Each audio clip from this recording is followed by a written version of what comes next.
சுகாதாரமான நாட்டு பசுக்களிடமிருந்து பெறப்பட்ட தமிழ்பால். பதப்பொருட்கள் இல்லாதது, கலப்படம் இல்லாதது. தமிழ்பால். நன்மை முழுமை.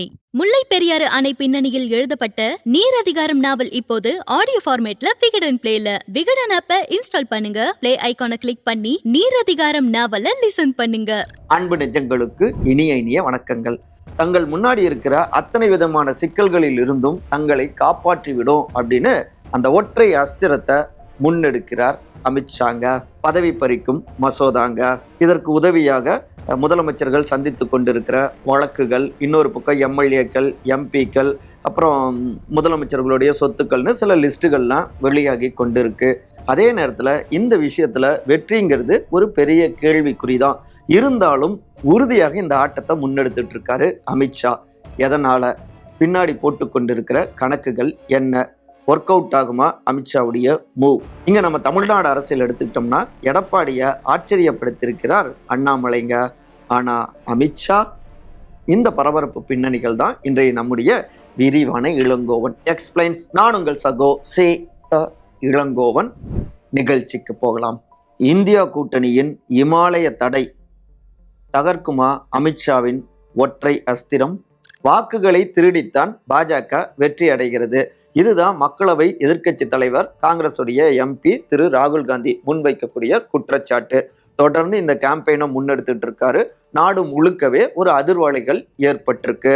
இதற்கு எதிராக ஊழல் செய்து முறைகேடுகளை செய்து தான் இப்படி கொள்ளையடித்து தான் அதிகாரத்தில் இவங்க இருந்துகிட்டு இருக்காங்க அப்படின்னு இந்தியா கூட்டணி கட்சிகளை, குறிப்பாக இங்கே தமிழ்நாட்டில் திமுகவையும் டார்கெட் செய்கிறார் உள்துறை அமைச்சரான திரு அமித்ஷா.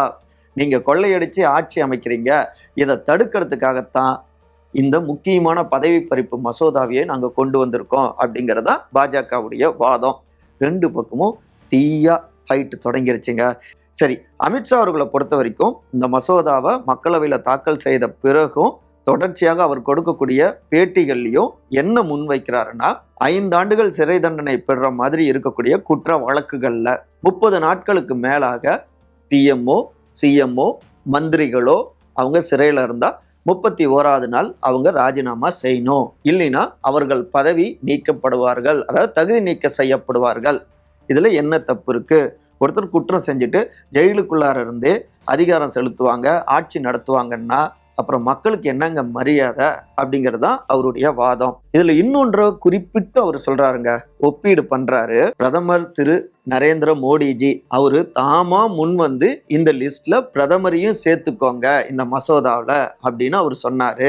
இதுக்கு முன்னாடி பார்த்தோம்னா குடியரசுத் தலைவர், குடியரசு துணைத் தலைவர், பிரதமர் மற்றும் மக்களவை சபாநாயகர் ஆகியோரை நீதித்துறை விசாரணையின் கீழே கொண்டு வருவதை தடுக்கக்கூடிய 39வது அரசியலமைப்பு திருத்த சட்டத்தை முன்னாள் பிரதமர் இந்திரா காந்தி அவர்கள் கொண்டு வந்தார். ஆனால் நரேந்திர மோடிஜி தான் வகிக்கக்கூடிய பதவிக்கு எதிராகவே அரசியலமைப்பு திருத்த சட்டத்தை கொண்டு வந்துள்ளார்.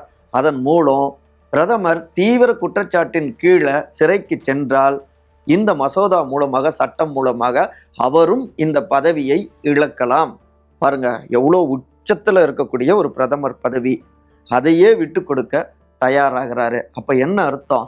சட்டத்தின் முன் அனைவரும் சமம், நாங்க எந்த குற்றமும் செய்யாதவங்க, மடியில கனம் இல்லாதவங்க, வழியில பயம் இல்லையே, நீங்களும் இதை அக்செப்ட் பண்ணிட்டு போலாமே, ஏன் இப்படி பதறீங்க என்கிற வாதங்களை தொடர்ந்து சமூக வலைதளங்கள் தொட்டு பொதுத்தளங்கள் வரை எல்லா இடங்கள்லையும் பரப்புரைகளாக முன் வச்சுக்கிட்டே இருக்காங்க பாஜகவினர். ஆனா பாருங்க, மக்களால் தேர்வு செய்யப்பட்ட ஒரு மந்திரியோ, சிஎம்ஓ, பிஎம்ஓ 30 நாட்கள் சிறையில் இருந்தாலே இந்த சட்டத்தை வச்சு அவங்களுடைய பதவியை பறிக்கலாம் அப்படின்னா மக்களுடைய வாக்குக்கு என்னங்க மதிப்பு? இதை தான் இந்தியா கூட்டணி கட்சியினர் கேட்குறாங்க. நேற்று நம்ம பேசுனது போலவே தான் ஒரு வாதத்துக்கு சொல்கிறோம். அமலாக்கத்துறையால் 193 பேரை விசாரித்தாங்க கடந்த 10 ஆண்டுகளில். வெறும் 2 பேரை மட்டும்தான் முழுமையாக விசாரணை முடித்து அவங்களுக்கு தண்டனையும் வாங்கி கொடுத்துருக்காங்க. அப்போ புரிஞ்சுக்கோங்க, அப்போ மீதி பேர் விசாரணையில் இருக்காங்கன்னா, இந்த மசோதா இருந்ததுன்னா அந்த 191 பேரும் தங்களுடைய பதவியை இழந்துடணும். இது எப்படி நியாயமாகும்? அப்போ இந்த டூலை பயன்படுத்திக்கிட்டு பயம் காட்டலாம், மிரட்டலாம், இல்லைன்னா தங்களை எதிர்க்கின்ற மக்களுக்கான குரலை ஓங்கி ஒழிக்கின்ற எதிர்க்கட்சிகளை இந்த சட்டத்தின் மூலமாக நசுக்கலாம். இதுதான் அமித்ஷா, மோடி இவர்களுடைய நோக்கமா இருக்கு. இப்படியாக இந்தியா கூட்டணி கட்சியினர் பாயிண்ட் அவுட் பண்ணி பதிலடி கொடுத்துட்டு இருக்காங்க. இதுல குறிப்பிட்டு சொல்லணும்னா, இந்த மசோதா மக்களவை மாநிலங்களவை ரெண்டிலும் நிறைவேறணும் அப்படின்னா 2 மடங்கு உறுப்பினர்களுடைய ஆதரவு தேவை. உதாரணமாக சொல்லணும்னா 364 உறுப்பினர்கள் மக்களவையில, 164 உறுப்பினர்கள் மாநிலங்களவையில அவங்களுடைய ஆதரவு பெற்றால்தான் முடியும். ஆனா அந்த முழுமையான ஆதரவை பாஜக பெறல. பெரும்பாலும் இந்த மசோதா தோற்கடிக்கப்படதான் வாய்ப்பு இருக்கு.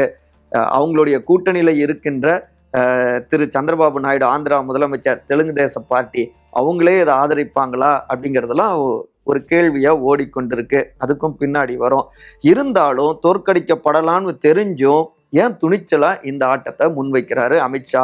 இப்போ அவர் பேசுறப்ப கூட எதிர்க்கட்சி உறுப்பினர்கள் அதுல இருக்கக்கூடிய நிறைய பேரு நியாயத்தை உணர்ந்து ஆதரவு கொடுப்பாங்க, பாருங்க இந்த ட்விஸ்ட் நடக்கும்லாம் அவர் பேசிட்டு இருக்காரு.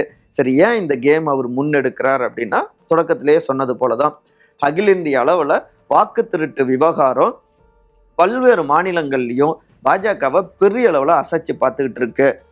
சவுத்து இங்க திமுக தொடங்கி அங்க நார்த்து ராகுல் காந்தி அவர் வரை இறங்கி அடிச்சிட்டு இருக்காங்க.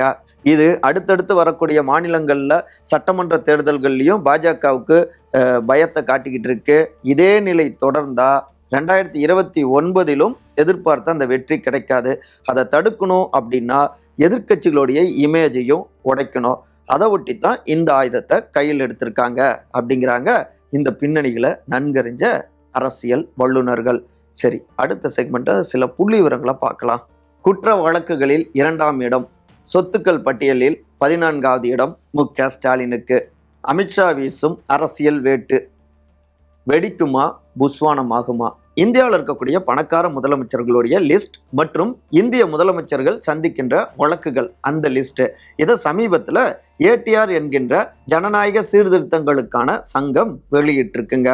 தேர்தல் அப்போ தாக்கல் செய்யப்பட்ட பிரமாண பத்திரம் இருக்கு இல்லைங்களா, அதன் அடிப்படையில் இந்த லிஸ்டையும் அவங்க வெளியிட்டிருக்காங்க. இதுல முதலிடத்துல 931 கோடி ரூபாய் 931 crore சொத்துக்களோடு ஆந்திராவுடைய முதலமைச்சர் திரு சந்திரபாபு நாயுடு இருக்காருங்க. அடுத்தடுத்து அப்படியே வராங்க. 7வது இடத்துல பார்த்தோம்னா தெலுங்கானா முதலமைச்சர் திரு ரேவந்த் ரெட்டி 30 கோடி. 14வது இடத்துல தமிழ்நாடு முதலமைச்சர் திரு மு.க. ஸ்டாலின் 8 கோடி சொத்துக்கள் இருப்பதாக அது பதிவு செஞ்சிருக்கு. சரி, குற்ற வழக்குகள் அப்படின்னு எடுத்துக்கிட்டோம்னா முதலாவது இடத்துல தெலுங்கானா முதலமைச்சர் திரு ரேவந்த் ரெட்டி 89 வழக்குகள். 2வது இடத்துல தமிழ்நாடு முதலமைச்சர் திரு மு.க. ஸ்டாலின் 47 வழக்குகள். 3வது இடத்துல ஆந்திர முதலமைச்சர் திரு சந்திரபாபு நாயுடு 19 வழக்குகள். 4வது இடத்துல கர்நாடக முதலமைச்சர் திரு சித்தராமையா 13 வழக்குகள். 5வது இடத்துல திரு ஹேமந்த் சோரன் ஜார்க்கண்ட் முதலமைச்சர் 5 வழக்குகள்ங்க. இந்த 5 பேர் தான் அந்த முதல் 5 லிஸ்ட்ல இருக்காங்க. பாருங்க, இதெல்லாம் தடுக்கணும் அப்படிங்கிறதுக்காகத்தான் 30 நாட்கள் சிறையில் இருந்தால் 31வது நாள் நாங்கள் பதவி பறிக்கலாம், தகுதி நீக்கம் செய்யலாங்கிற மசோதாவை கொண்டு வரோம். நாங்கள் மக்களுடைய பக்கத்தில் நின்று தான் ஒவ்வொன்றையும் சிந்திப்போம். இதில் பிரதமர் கூட தப்ப முடியாதுங்க. தப்பு செய்திருந்தால் அதை நம்முடைய பிரதமரே வாண்டடாக வந்து தானே அதை அந்த லிஸ்ட்டில் அந்த பிஎம்ங்கிறதையும் சேர்த்துங்கன்னு சொல்லியிருக்காரு. அப்போ பாருங்க, நாங்கள் மக்களோடு எந்த அளவுக்கு நெருக்கமாக இருக்கோம் அப்படின்னு காமிச்சிக்கிறாங்க. ஆனால் இன்னொரு புள்ளி விவரங்கள் இவங்களுக்கே கூட அதிர்ச்சி கொடுத்துட்டு தான் இருக்கு. ஆகஸ்ட் 26ஆம் தேதி இன்றைக்கு ஒரு முக்கியமான ஆங்கில நாளிதழில் வந்த சில புள்ளி விவரங்கள் என்னன்னா, கிட்டத்தட்ட 30% அளவில் எம்பி மற்றும் எம்எல்ஏக்கள் சீரியஸான வழக்குகளை, கிரிமினல் வழக்குகளை அவங்க சந்திச்சுக்கிட்டு இருக்காங்க. 2009 பார்த்தோம்னா 14% இருந்தது. அதுவே 2024 31% எகிரி இருக்கு மக்களவையில். இத்தனை எம்பிக்கள் கிரிமினல் வழக்குகளை சந்திச்சிட்டு இருக்காங்க. இன்னொன்று 2024 எம்எல்ஏக்கள் பார்த்தோம்னா கிட்டத்தட்ட 29%. டோட்டலாக 1200 எம்எல்ஏக்கள். இதில் தெலுங்கானாவில் மட்டுமே 71% எம்பிக்கள் குற்ற வழக்குகளை எதிர்கொண்டு வராங்க. பீகார்ல 48% எம்பிக்கள், உத்தரப்பிரதேசத்துல 34. பாஜகவில் மட்டுமே எம்பிக்கள் பார்த்தோம்னா 63 எம்பிக்கள் இப்படி குற்ற வழக்குகளை எதிர்கொண்டு வராங்க. 26%. காங்கிரஸ்ல 32 எம்பிக்கள் 32%. ஆந்திர பிரதேசத்துல பார்த்தோம்னா அங்க அதிகம் 56% எம்எல்ஏக்கள் சீரியஸான கிரிமினல் கேசஸை அவங்க சந்திச்சுக்கிட்டு இருக்காங்க. தெலுங்கானாவில் 50%, ஊபியில 38%. இதுல இன்னும் குறிப்பிட்டு சொல்லணும்னா தெலுங்கு தேச பார்ட்டி அந்த கட்சியில 61% எம்எல்ஏக்கள் இப்படியான வழக்குகளை எதிர்கொண்டு வராங்க. அகில இந்திய அளவுல பாஜகவுடைய எம்எல்ஏக்கள் பார்த்தோம்னா கிட்டத்தட்ட 26%ங்க, 436 எம்எல்ஏக்கள். அதே காங்கிரஸ் கட்சி எடுத்துக்கிட்டோம்னா 30%ங்க, 194 எம்எல்ஏக்கள். இப்படியான குற்ற வழக்குகளை அதாவது எதிர்கொண்டு வராங்க. இந்த வழக்குகளை எதிர்கொண்டு வருவதாலேயே அவங்கெல்லாம் குற்றம் செஞ்சவர்கள் அப்படின்னு ஆகிவிடாது. விசாரணையுடைய முடிவுல தான் அது தெரிய வரும். அரசியல் வாழ்க்கையில பொது வாழ்க்கையில இருக்கிறவங்க வழக்குகளை சந்திக்கிறது ஒரு இயல்பு தான். ஆனாலும் இந்த பட்டியல்களை வைத்து அவர்களுக்கு எதிரான பரப்புரைகளை தீவிரப்படுத்துறாங்க. இன்னொரு பக்கம் பதவி பறிப்பு மசோதாவுக்கான ஆதரவான ஒரு தளத்தையும் உருவாக்குறாங்க, கருத்தியலையும். ஆனா பாத்தீங்கன்னா இந்த லிஸ்ட்ல பாஜகவுடைய எம்பி எம்எல்ஏக்களும் குற்ற வழக்குகளை சந்திச்சிட்டு இருக்காங்க. அப்ப இந்த மசோதா வந்ததுன்னா அவர்களும் பாதிக்கப்படுவாங்களா? இன்னொரு பக்கம் கூட்டணியில இருக்கின்ற முக்கியமான கூட்டணியில இருக்கின்ற சந்திரபாபு நாயுடு அவர்கள் அவங்களுடைய பார்ட்டியும் அதிகமா சந்திச்சுட்டு வராங்க. அப்ப அவங்களே இந்த மசோதாவுக்கு ஆதரவு கொடுப்பாங்களா அப்படிங்கிறது ஒரு கேள்விக்குறிதாங்க. அப்ப என்ன புரிஞ்சுக்கலாம்னா அகில இந்திய அளவிலும் பல்வேறு கட்சியை சார்ந்தவர்கள் மீதும் குற்ற வழக்குகள் இருந்துட்டு தான் இருக்கு. அப்படி இருக்க இந்த அஸ்திரத்தை ஏவினால் தங்களுடைய சொந்த கட்சியே சொந்த கூட்டணியே பதம் பார்த்தாலும் ஆச்சரியப்படுவதற்கு இல்லை.